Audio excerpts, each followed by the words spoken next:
السلام علیکم ورحمۃ اللہ وبرکاتہ۔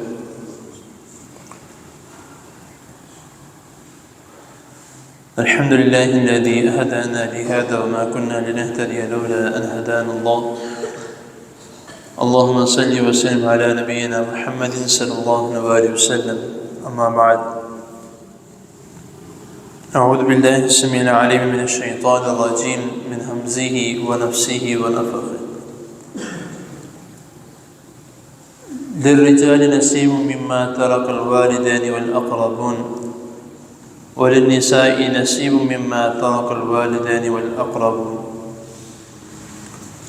مما قل منه او کثر نصیبا مفروضا۔ صدق اللہ العظیم۔ حضرات محترم، وراثت کے احکام و مسائل آپ کے سامنے اختصار کے ساتھ بیان کیے جا رہے ہیں۔ پچھلی نشست میں آخر میں ایک دو بھائیوں نے سوال کیے تھے، چونکہ اس دن ٹاپک کچھ اور تھا، یعنی کہ وراثت کے مسائل میں سے کسی اور مسئلے کے متعلق بات ہو رہی تھی، تو تب میں یہ بات نہیں کر سکا، چونکہ اگلا جو سبق تھا یا آج کی جو نشست تھی اسی کے متعلق تھی۔ تو انہوں نے ایک سوال کیا تھا کہ اگر کوئی بہن یا کوئی بھائی جو ہے وہ اپنی بہن سے حصے کے متعلق جو وراثت کا حصہ ہے کوئی بہن اپنے بھائی کو دے دیتی ہے، تو کیا وہ بھائی جو ہے وہ یا اس کے بہن کے جو بچے ہیں وہ بعد میں اس کے متعلق سوال کر سکتے ہیں؟ تو سب سے پہلی بات تو یہ ہے، معذرت کے ساتھ، دنیا داری میں وراثت کا حصہ تو ایک بہت دور کی بات ہے، ایک نوالا بھی وہ کسی کو نہیں دیتا۔ وراثت کا حصہ تو ایک بہت دور کی بات ہے۔ ہاں کوئی ایسے ہیں الا ماشاء اللہ وہ دے دیتے ہیں، وہ کہتے ہیں کہ میرے پاس اپنا ہے الحمدللہ، تو میرا جو یہ حصہ ہے یہ میں کسی اور کو دے دیتا ہوں۔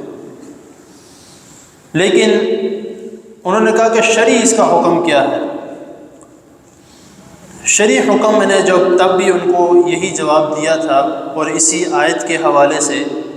یہ سورۃ النساء میں آیت نمبر 7 میں جو میں نے ابھی آپ کے سامنے تلاوت کی ہے کہ للرجال نصیب مما ترک الوالدان والاقربون وللنساء نصیب مما ترک الوالدان والاقربون، کہ مردوں کے لیے بھی وراثت میں حصہ ہے اور عورتوں کے لیے بھی وراثت میں حصہ ہے۔ اگر کوئی شخص یہ کہتا ہے کہ مرد جو ہیں وہ کماتے ہیں، محنت کرتے ہیں، عورتوں نے تو گھر بیٹھ رہے ہیں، ان کو نہ بھی دیا جائے تو کوئی مسئلہ نہیں ہے، ایسا قطعاً نہیں ہے۔ جب وراثت کی تقسیم کی جائے گی تو اسی طرح سے کی جائے گی جس طرح قرآن و حدیث نے ہمیں سکھایا ہے۔ عورت کا بھی حصہ ہے، مرد کا بھی حصہ ہے۔ اگر کوئی شخص اس میں ذرا سے بھی ہیرا پھیری کرتا ہے کہ مرد کو دے دی یا بھائی جو ہیں وہ سارا اپنے لیے جو ہے وہ استعمال کر لی، بہنوں کو چھوڑ دیا، تو وہ بھی گنہگار ہے، کیونکہ وہ اللہ اور اس کے رسول صلی اللہ علیہ وسلم کے قوانین کی خلاف ورزی کر رہے ہیں، احکامات کی نافرمانی کر رہے ہیں، اور سب سے بڑی بات جو ہے وہ کسی کا ناجائز حق کھا رہے ہیں، اور اس کی سزا جو ہے وہ آپ سب کو علم ہے۔ تو لیکن اس طرح کے معاملات میں، اور جس طرح میں نے شروع میں سوال کے متعلق بتایا کہ اگر کوئی شخص اس طرح کرتا ہے جس طرح انہوں نے سوال کیا تھا کہ کوئی بہن جو ہے وہ اپنے بھائی کو دے دے، تو ایک دوست جو ہیں وہ مجھے اس کے متعلق بتا رہے تھے کہ کسی کے والد فوت ہو گئے، تو انہوں نے جب وراثت کو تقسیم کیا تو جو ان کی بہن تھی وہ کافی مالدار تھی، کچھ اس کا کاروبار بھی تھا، اس کے پاس جو تھوڑی رقم تھی اس نے کسی کاروبار میں لگائی، اس کا کاروبار چل پڑا، خیر اس کے پاس کافی رقم تھی، اچھی خاصی دولت مند تھی۔ تو اس کے متعلق جب بھائیوں نے اس کو تقسیم کیا وراثت کو، تو وہ کہتی ہے کہ میرا جو وراثت کا حصہ ہے وہ آپ لوگ آپس میں رکھ لو، مجھے ضرورت نہیں ہے، میرے پاس اپنا بہت زیادہ ہے تو میں اس کا کیا کروں گی۔ تو بھائی کہتے ہیں کہ اس وقت جو اس لڑکی کے بھائیوں نے کہا کہ بہن تم لے لو، تاکہ بعد میں یہ نہ ہو کہ یہ کہہ دیا جائے کہ بھائیوں نے جو ہے وہ بہن کا حصہ کھا لیا، تم لے لو، لے کے تم نے جس کو دینا ہے وہ تم دے دو، لیکن ہم سے تم اپنا حصہ لے لو۔ تو یہ جو طریقہ کار ہے یا جو حصہ دینے کے متعلق یا وراثت کے متعلق جو احکامات ہیں،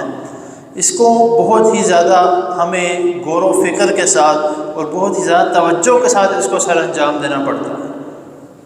کیونکہ یہ دین اسلام، یہ آدھا دین جو ہے وہ احادیث کے اگر دیکھا جائے تو آدھا دین جو ہے وہ وراثت کے معاملات کے ساتھ ہے۔ علم الفرائض جو ہے، جو میں نے شروع میں اس کی تھوڑی سی ڈیٹیل بتائی تھی، تو علم الفرائض جو ہے یہ آدھا دین ہے۔ تو اسی لیے اس طرح کے معاملات میں، خاص طور پر لین دین کے معاملات میں، خاص طور پر وراثت کے معاملات میں، خاص طور پر جائیداد کے معاملات میں، اور ایک اور بھی سوال میرے ذہن میں آ گیا تو اسی دن پوچھا گیا تھا کہ ایک شخص جو ہے وہ اپنی جائیداد کے متعلق وہ اپنی زندگی میں جو ہے وہ اس کو دے دیتا ہے اپنے بچوں کو، اب وہ اس طریقے سے تقسیم کرتا ہے کہ میرا ایک بڑا بیٹا جو ہے وہ زیادہ کام کرتا ہے تو اس کو زیادہ دے دیا، اس سے تھوڑے والا تھوڑا کام کرتا ہے اس کو اس سے تھوڑا کم دے دیا۔ یہ طریقہ کار بھی درست نہیں ہے۔ سب سے پہلی بات تو یہ ہے کہ زندگی میں جو ہم کہتے ہیں کہ ہم نے ہبہ کر دیا، یہ کر دیا، وہ کر دیا، کوشش کریں کہ اس طرح کے معاملات نہ کریں۔ اگر کرنا ہے تو برابر کا کرے، وہ پھر بے شک زمین ہو، وہ بے شک رقم کی شکل میں ہو، وہ کسی چیز کی بھی شکل میں ہو، اس کو برابر کا دے۔ اس کو کہا جائے گا کہ بھئی یہ آپ نے واقعی جو ہے وہ تحفتاً دیا ہے۔ لیکن اگر اس طریقے سے دیا جائے گا، ہاں اب ایک اور شکل آ جاتی ہے کہ ایک بھائی جو ہے وہ پہلے سے کام کرنے کے لیے اپنے والد کے ساتھ جڑ گیا ہے، دوسرا بعد میں آیا ہے، آپ اس کی تنخواہ مقرر کر سکتے ہیں، حالانکہ بے شک وہ اپنا کاروبار سنبھال رہا ہے، لیکن آپ اس کام کی تنخواہ مقرر کر سکتے ہیں، اس کے کارکردگی کی، جو وہ کام کر رہا ہے آپ کے ساتھ، جتنا وہ اس میں انوالو ہوتا جا رہا ہے اس کے حساب سے جو ہے وہ آپ اس کی تنخواہ مقرر کر دیں۔ اس کے بعد دوسرا بھائی آیا ہے، وہ لیٹ آیا ہے، اس کو اتنی تنخواہ دیں جتنی آپ اس کو پہلے دیتے تھے۔ بڑے بھائی کو جب وہ آیا تھا تب